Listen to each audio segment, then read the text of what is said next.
Right now, the Russian President Vladimir Putin is delivering a national address. This as his troops, Russian troops, continue their invasion of Ukraine. We've been listening to the speech, and so far Putin says this war is justified in his view, and he says, contrary to what we have seen, that it is going according to plan. Let's get straight to CNN's international diplomatic editor, Nick Robertson. He's live in Moscow. Nick, what else are we hearing from the Russian president? Yeah, John, there was one strange thing about this broadcast for President Putin. He's normally really in control. He looked angry. We've seen him looking that way over the past week or so. But getting towards the end of his speech, he sort of finished and didn't seem sure if he was finished, got up, and then sat back down again, and then told the audience here that the war was going well, everything's on track, it's all up to speed. But I think the thrust of this speech was all about trying to keep Russians on track with him and with his war. He spoke about giving posthumous medals to those soldiers who were killed, 498, according to the Russian military. That was announced yesterday. So here you have, a day after, only 7 days into the war as well, Putin handing out posthumous medals by name and saying that any family of a soldier who was killed would get $65,000, any family of a soldier injured, and that soldier presumably would get $40,000, also saying that there would be insurance for the soldiers. Presumably he means in a medical context here.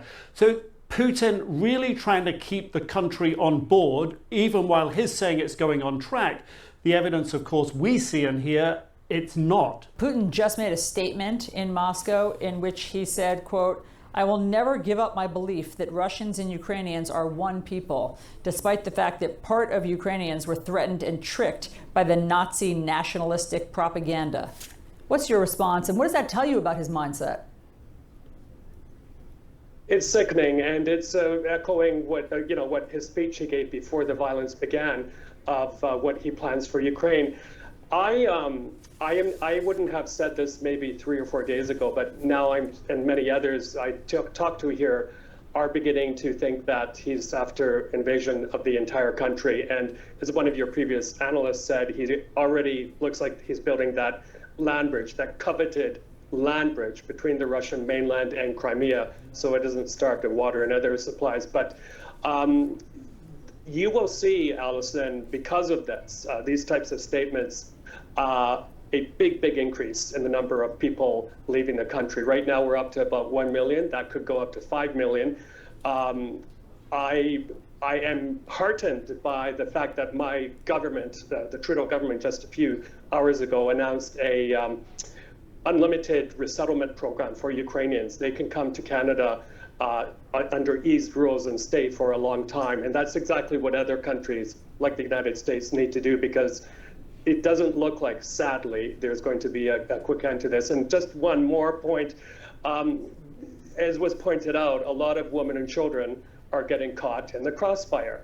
And I'm telling you things today that were very hard for me to say, because I was a spokesperson for UNICEF and other UN agencies. But it really hurts me, it angers me actually, that none of the UN agencies seem to be able to call out the aggressor, Russia, by name.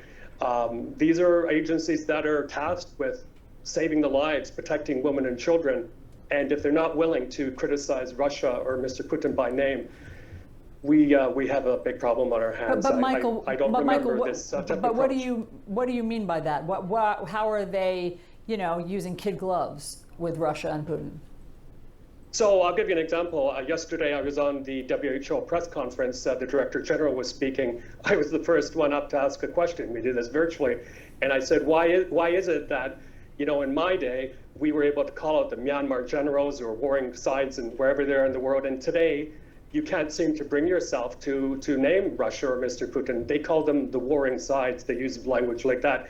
And the answer that was, well, we don't want to get involved in politics. But I think if big organizations like WHO or UNICEF aren't willing to call out Mr. Putin and Russia by name, who will? These are organizations which were formed to prevent the sort of conflict that is happening right now. And yet, as you say, they're approaching this with kid gloves. It has upset a lot of people who either work or have worked for the organization.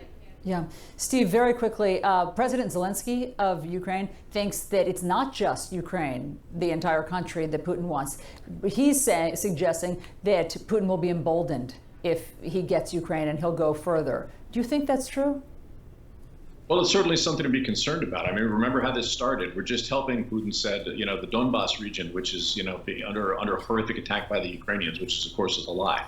So, now he's in all of Ukraine. That's clear. So after that, what's next? The Baltic states? I mean, we do have to think, okay, where are we actually going to stop Putin? And I agree with Michael. People have to stand up. Organizations, companies, governments have to stand up and call him out and say, look, this is it. Enough is enough. You're not going to go any further.